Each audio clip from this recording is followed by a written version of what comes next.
Everyone, सो आज हम start करने वाले हैं कंप्यूटर साइंस का चैप्टर 11 जो कि है क्लास 12th के सिलेबस से। एंड जो नेम है उसका वो है आपका relational databases. Okay, relational databases. So बिना कुछ देरी किए स्टार्ट करते हैं। सो फर्स्ट चीज़ जो है वो हमारे पास आती है डेटाबेसेस। ठीक है, तो डेटाबेसेस क्या होते हैं? तो डेटाबेसेस होते हैं आपके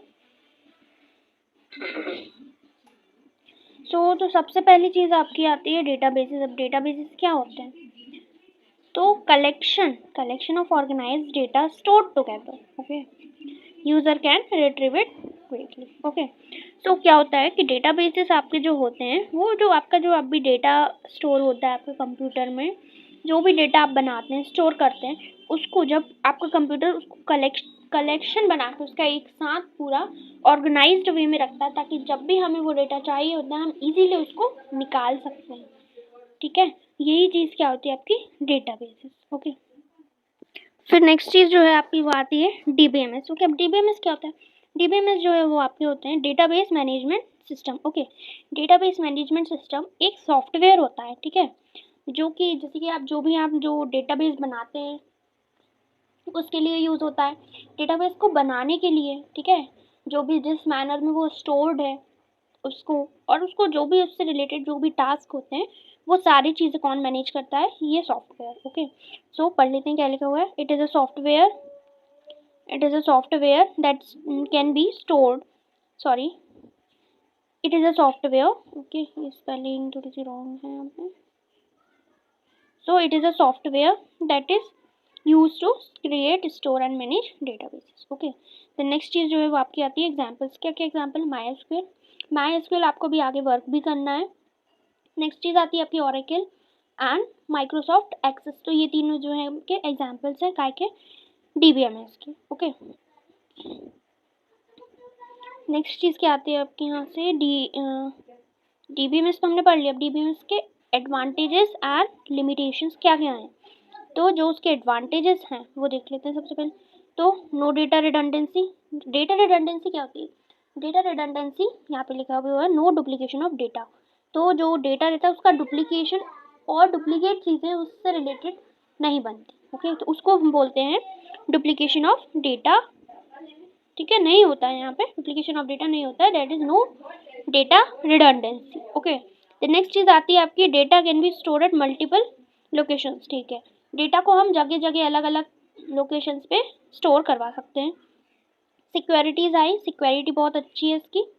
and then provides data back and recovery. Okay, तो डेटा की रिकवरी भी हो जाती है, बाई चांस कुछ डेटा मिस हो जाता है तो वो रिकवर भी हो जाता है इजीली। ओके, नेक्स्ट है data inconsistency is reduce similarly. ठीक है, देन नेक्स्ट चीज़ है आपकी लिमिटेशंस ऑफ डीबीएमएस। ओके, अब लिमिटेशंस क्या क्या हैं इसके? तो जो लिमिटेशंस हैं वो हैं आपके इसमें increases complexity of maintaining functionalities such as security, consistency, sharing and integrity. Okay, then high cost of installation, install करने में बहुत डेटा यूज हो जाता है। ठीक है, देन नेक्स्ट चीज़ है increase chances of loss of data. यहाँ पे डेटा लॉस भी हो सकता है। ठीक है, क्यों? क्योंकि फेलियर ऑफ हार्डवेयर या सॉफ्टवेयर के कारण। ठीक है, नेक्स्ट चीज़ जो है आपकी यहाँ पे आ जाती है रिलेशनल डेटाबेस मॉडल। ठीक है, इस चैप्टर में से समझने जैसा कुछ ज़्यादा कुछ है नहीं, ये तो आपके कुछ नॉर्मल टर्म्स हैं जैसे कि डेटाबेस क्या होता है, डेफिनेशंस हैं जो आपको बस याद कर लेनी है नॉर्मल। ठीक है, इस चैप्टर में से वैसे ज़्यादा कुछ आता भी नहीं है, कीज़ में से आता है थोड़ा, और फिर MySQL है तो वो तो आगे भी पूरे के पूरे चैप्टर्स ही हैं तो उसमें से आता है। ओके, वो भी मैं आपको सबको कंप्लीट करवाऊँगी पूरा सिलेबस, सो जुड़े रहिए मेरे साथ। देन नेक्स्ट चीज़ आती है हमारे यहाँ पे रिलेशनल डेटाबेस मॉडल। ओके, अब इसमें कुछ कुछ टर्म्स हैं जैसे कि रिलेशन है, टपल है, एट्रीब्यूट्स है, डोमेन्स। तो ये क्या होते हैं? तो रिलेशन जो भी आप जब MySQL में वर्क करेंगे, ठीक है, तब आपको पता चले उसमें हम बनाते हैं टेबल्स। ओके, टेबल्स जो भी हम बनाते हैं डेटा फिल करते हैं उसमें। ओके, तो जो भी हम डेटा बनाते हैं उसमें डेटा फिल करते हैं, तो जो ये टेबल जो है आपकी बनती है उस टेबल को ही हम बोलते हैं रिलेशन। ओके, लिखा भी हो यहाँ पे data is organised into table. Okay, data is organized into table and these tables are known as relation. Okay, then second चीज़ आती है यहाँ पे टपल। टपल क्या होता है? अब जो रोज़ होती हैं आपकी टेबल में, ठीक है, रोज़ होती हैं, ठीक है, तो रोज़ को हम बोलते हैं टपल। Okay, then attributes. तो एट्रीब्यूट्स क्या होते हैं? जो हमारे टेबल में कॉलम्स होते हैं उन्हें हम एट्रीब्यूट्स बोल देते हैं। ओके, फील्ड्स भी बोल सकते हैं और रोज़ को हम रिकॉर्ड्स भी बोल सकते हैं। देन नेक्स्ट चीज़ है आपकी डोमेन। अब डोमेन क्या होता है? इसे नॉर्मली आप जिसे याद रखना चाहते हैं तो आप याद कर सकते हैं पूल ऑफ वैल्यू। ओके, लिख देती हूँ मैं यहाँ पे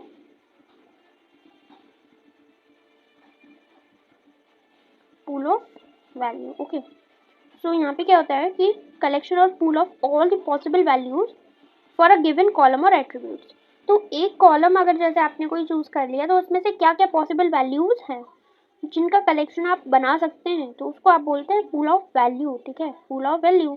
पूल पूल जैसे कि स्विमिंग पूल, एक पानी का पूरा उसमें मतलब बहुत सारा पानी जो है उसमें इकट्ठा रहता है, वैसे ही एक एट्रीब्यूट्स में से क्या क्या पूरी वैल्यूज जो हैं आप इकट्ठा कर सकते हैं, उस चीज़ को हम आप बोल देते हैं डोमेन्स। ओके, द नेक्स्ट, ये इंपॉर्टेंट टॉपिक्स हैं, इसे अच्छे से समझिए आप। ठीक है, ये है आपकी डेटाबेस कीज। डेटाबेस कीज क्या होती हैं? तो कीज डिफाइंड एज कॉलम्स और एट्रीब्यूट्स और the combination of attribute that is used to identify records in a table.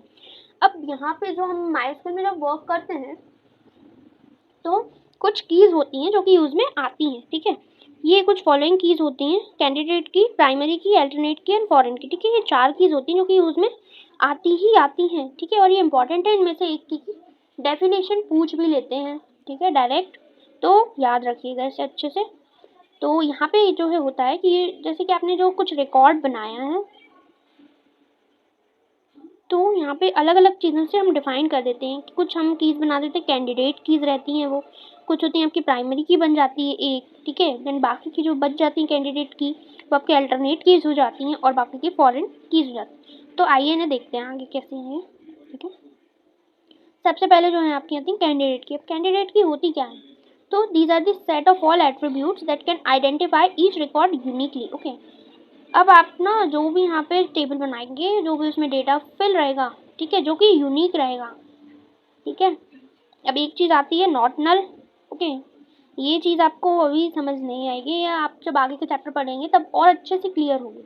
तो अभी एक ओवरव्यू सा आप समझ लीजिए। तो यहाँ पे क्या होता है, यहाँ पे रहता है जैसे आप टेबल बनाते हैं तो जो भी वैल्यूज मतलब डुप्लीकेट नहीं रहती एक दूसरे की, जो वैल्यूज यूनिक रहती हैं कॉलम वाइज। ओके, तो वो हम उसको कैंडिडेट की बना देते हैं। ठीक है, कैंडिडेट की मतलब वो अपने आप से ही रहते हैं कैंडिडेट कीज। ठीक है, देन नेक्स्ट चीज़ क्या होती है कि ये अब जो ये कैंडिडेट कीज रहती हैं इनमें से कोई एक की जिसको भी हम चाहें उसे हम प्राइमरी की बना सकते हैं। ठीक है, प्राइमरी की जो है हम बना सकते हैं। अब इनकी जो है प्रॉपर्टीज़ होती है वो भी आपको अच्छे से याद रखनी है।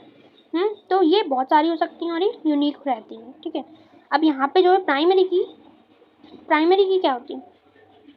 प्राइमरी की जो है वो होती है आपकी यहाँ पे प्राइमरी की रहती है आपकी की ऑफ यूनिकली आइडेंटिफाइज। ठीक है, ओके, कोऑर्डिनेशन टेबल। ओके, सो यहाँ पे रहता है कि प्राइमरी की जब आप यहाँ पे बहुत सारी कैंडिडेट की बहुत सारी जब जो है कैंडिडेट की रहती हैं तो उन कैंडिडेट कीज में से जो भी आप चाहें एक कोई भी प्राइमरी की के सेट कर सकते हैं। ठीक है, प्राइमरी की सेट कर सकते हैं आप। ओके, सो अब ये रहता है लेकिन कि प्राइमरी की नल नहीं रह सकती। नल माने खाली नहीं रह सकती। जो चीज़ हम खाली छोड़ देते हैं तो वो बाय डिफ़ॉल्ट जो है यहाँ पे माइस्क्यूएल में उस वैल्यू को जो खाली अपन छोड़ देते हैं, कुछ वैल्यूज नहीं देते हैं, तो उसे वो नल कंसीडर कर लेता है जो कि यूँ रहता है। ओके, तो उसको बोलते हैं हम नल। तो ये जो प्राइमरी की रहती है ये खाली नहीं हो सकती, नॉट नल वैल्यू होती है। ठीक है, always unique, duplication of data नहीं होता है यहाँ पे। ओके, जैसे मैंने फॉर एग्जाम्पल यहाँ पे लिया है नेम्स। तो नेम्स यहाँ पे जो है आपकी प्राइमरी की नहीं बना सकते हैं। ओके, क्यों? क्योंकि यहाँ पे नेम्स तो रिपीट हो सकते हैं। जैसे कि मान लीजिए मैंने यहाँ पे लिया अनन्या। ओके, देन कुछ ले लिया यहाँ पे संजू। ओके, देन फिर से मान लीजिए किसी और का भी नाम अनन्या है यहाँ पे, तो ये डुप्लीकेट हो जाएगा। तो यहाँ पे ये चीज़ नहीं होती। ठीक है, तो ये चीज़ जो है आपकी इसमें नहीं चलती। ठीक है, देन नेक्स्ट चीज़ जो है आपकी वो आती है यहाँ पे can only be one in a relation. Okay, तो यहाँ पे चीज़ रहती है जैसे कि हमने बताया कि अभी कैंडिडेट की बहुत सारी हो सकती हैं टेबल में। ठीक है। लेकिन जो आपकी प्राइमरी की होती है ये बहुत सारी नहीं हो सकती, ये तो कोई एक ही बनेगी। ओके, एक टेबल में एक ही रहेगी। ओके, तो यही आपकी जो है प्रॉपर्टीज है, ये एंड ये। ठीक है, नल नहीं होगा आपका वैल्यू सबसे पहले इसमें। ठीक है, फिर इसके बाद ये यूनिक रहेंगी, रिपीट नहीं होंगी, और एक कॉलम में एक बार ही रहेंगी। और नेक्स्ट चीज़ जो आती है वो आपकी कि हमेशा एक ही रहेगी। ओके, आई होप क्लियर हुआ होगा आप लोगों को। तो नेक्स्ट चीज़ है अल्टरनेट की। अल्टरनेट की क्या हो जाती है, अभी हमने पढ़ा कैंडिडेट की क्या होती है। ठीक है, अब कैंडिडेट की सपोज कीजिए यहाँ पे कुछ कैंडिडेट कीज थी, ये और ये आपकी जो है कैंडिडेट कीज थी। ओके, अब यहाँ पे जो कैंडिडेट कीज में से आपने एक सेलेक्ट कर ली, ये वाली जो आपके प्राइमरी की। अब तो ये तो आपकी प्राइमरी की निकल गई, लेकिन ये वाली तो आपकी लेफ्ट आउट रहेगी ना, ये वाली आपकी लेफ्ट आउट हो गई, तो इसको हम जो है बोल देंगे अल्टरनेट की। ओके, तो जो ये मतलब मेन चीज़ ये है आपकी कि जो भी आपकी पूरी कैंडिडेट कीज रहेंगी आउट ऑफ कैंडिडेट। ठीक है, ये यहाँ पे पढ़िए आपको क्लियर होगा, candidate which is not the primary की। तो ऐसी कैंडिडेट की जो कि प्राइमरी की सेलेक्ट करने के बाद बच जाती है ना, तो उन कीज को हम बोलते हैं आपकी अल्टरनेट की। ओके, इनकी प्रॉपर्टीज क्या है, मोर देन वन। ठीक है, ज़्यादा हो सकती है और नल भी हो सकती है। ठीक है, देन नेक्स्ट चीज़ आती है आपकी फोर्थ वाली की जो है फॉरेन की। ठीक है, तो नेक्स्ट आती है आपकी फॉरेन की। ठीक है, तो फॉरेन की क्या होती है, it is the non-key attribute whose value is being derived from the primary key of the other table. Okay, अब यहाँ पे जो है सपोज कीजिए आपने दो टेबल बनाए। Okay,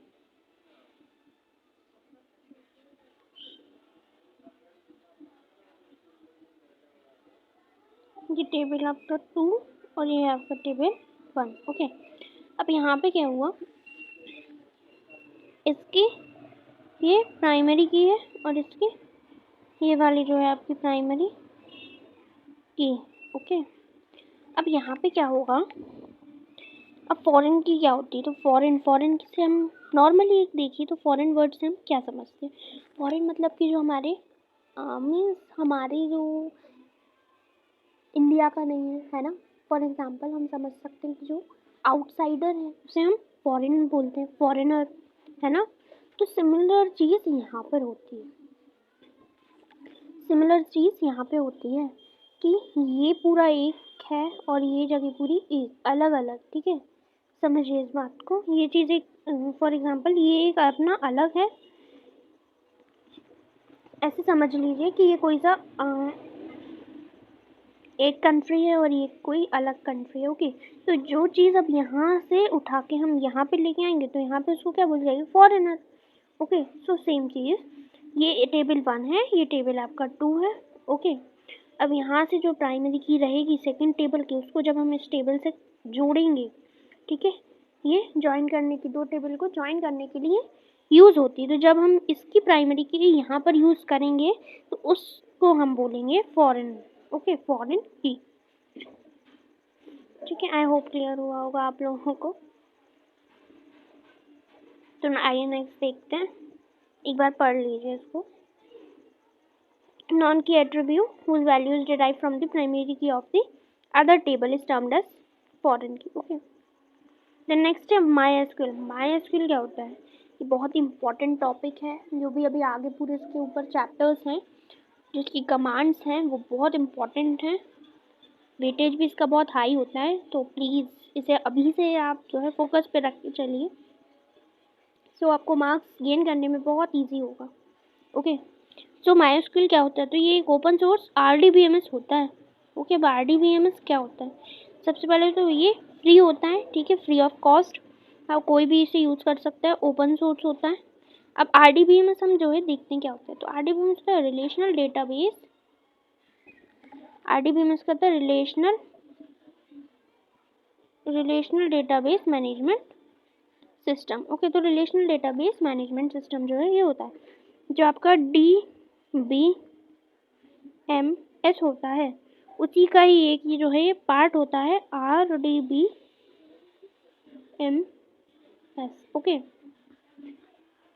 relational. ठीक है, अभी हमने देखा कि जो है MySQL में जब हम वर्क करते हैं तो जो भी हम टेबल्स बनाते हैं, टेबल्स के फॉर्म में जो डेटा ऑर्गेनाइज करते हैं उसे हम रिलेशन बोलते हैं ना। तो वही जो टेबल्स के साथ जब हम पूरा कमांड्स यूज़ करते हैं, ठीक है, उसी टेबल्स को हम जो यूज़ करते हैं, पूरी चीज़ें उसी से रिलेटेड करते हैं, टास्क करते हैं उससे रिलेटेड, तो उसको हम क्या बोलेंगे, RDBMS, ठीक है। तो वही चीज़ होती है। तो क्या होता है, MySQL का होता है एक ओपन सोर्स RDBMS होता है, ठीक है। तो मतलब ऑल्दो ये चीज़ है यहाँ पे कि जो है पूरी चीज़ यहाँ पे रिलेशंस पे डिपेंड करती है। ओके, तो ये होता है relational database management system. Okay, next चीज़ है फीचर्स क्या क्या होते हैं। तो पोर्टेबिलिटी, ठीक है, इजीली पोर्टेबल होता है। Secure system, scalable and supports localisation. Okay, next चीज़ ये भी जो है आपका बहुत इम्पॉर्टेंट चीज़ है, ठीक है। इसमें से भी डायरेक्ट पूछ लेते हैं कि DDL कमांड और DML कमांड में डिफ्रेंशिएट करिए, या फिर कुछ कमांड्स लिखिए जो कि DDL हैं या फिर DML हैं, ठीक है। तो SQL में 3 कमांड्स होती हैं आपकी DDL। ओके, सबसे पहले जो है आपकी वो होती है DDL, then second DML and third is DCL। तो DCL तो अभी जो है आपके कोर्स में है नहीं, तो बस इसका फुल फॉर्म देख लीजिएगा आप। तो जो आपकी कमांड्स होती हैं, आइए देखते हैं। सबसे पहले होती है आपकी DDL कमांड। एक सेकेंड, ये जो है आपकी, ये आपकी DML कमांड है। ओके, थोड़ा सा अपोजिट लिखा आ गया था, सॉरी। ये होती है आपकी DDL कमांड। ओके, तो आइए देखते हैं सबसे पहले DML command. Okay, DML command क्या होती है, DML जो है वो आपकी होती है डेटा मैनिपुलेशन लैंग्वेज, ठीक है। इसका फुल फॉर्म होता है ये, ठीक है। तो नॉर्मल सी चीज़ है, आपको याद करनी रहेगी, ठीक है। तो नेक्स्ट चीज़ से आती है इसका यूज़ क्या होता है। तो इसका जो है यूज़ होता है मैनिपुलेशन। अब आप यहाँ से समझ सकते हैं कि जो है मैनिपुलेशन है, तो डेटा और लैंग्वेज तो सब में कॉमन है, लेकिन मैनिपुलेशन यहाँ पे DML है या DDL है, यहाँ पे डेफिनेशन आएगा, ठीक है। यहाँ पे मैनिपुलेशन, तो आप यहाँ से समझ सकते हैं कि काय के लिए यूज़ होगा, मैनिपुलेशन ऑफ डेटा के लिए यूज़ होती है, ठीक है। तो enables us to access manipulation data from the table. Manipulation से कैसे समझ सकते हैं, मॉडिफाई करना, ठीक है, डेटा को मॉडिफाई करना। जैसे पहले कुछ लिखा हुआ था, आपको चेंज करना है उसको किसी न्यू चीज़ से, तो आप क्या यूज़ करेंगे, DML कमांड यूज़ करेंगे। अभी कौन कौन सी होती हैं तो देख लेते हैं हम। Insert into, update, delete and select, ठीक है। एक चीज़ और आ जाती है, ये टेबल के स्ट्रक्चर से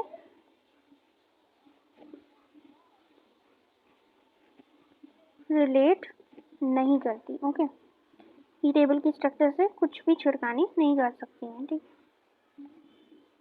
सिर्फ हाँ, ये सिर्फ यूज़ होती है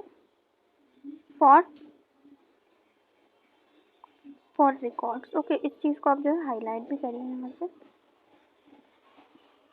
फॉर रिकॉर्ड्स। ओके, नेक्स्ट चीज़ जो है यहाँ पे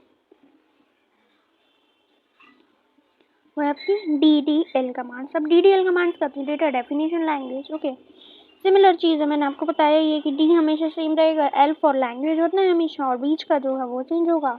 तो वो यहाँ पे आपका D है, तो D से डेफिनेशन। ओके, डेफिनेशन है तो क्या होगा इसका यूज़, तो ये होगा आपका यूज़ किसी चीज़ को डिफाइन करने के लिए, ठीक है। डिफाइन करने के लिए कैसे हो सकता है उसका यूज़, तो देख लेते हैं। Allows us to perform task related to structure. अब ये स्ट्रक्चर के बेसिस पे यूज़ होता है। ओके, तो अब ये स्ट्रक्चर के लिए यूज़ होता है, वो आपका रिकॉर्ड्स के लिए यूज़ होता है, ठीक है। ये आपका जो है रिकॉर्ड्स के लिए यूज़ नहीं होगा। ओके, ये यूज़ होगा आपके स्ट्रक्चर के लिए, ठीक है। ये चीज़ याद रखिएगा। कौन कौन सी कमांड्स होती हैं, create table, alter table, drop table और डेस्क टेबल। क्रिएट से हम क्रिएट कर लेते हैं टेबल, अल्टर टेबल मॉडिफाई करने के लिए यूज़ होता है, ठीक है।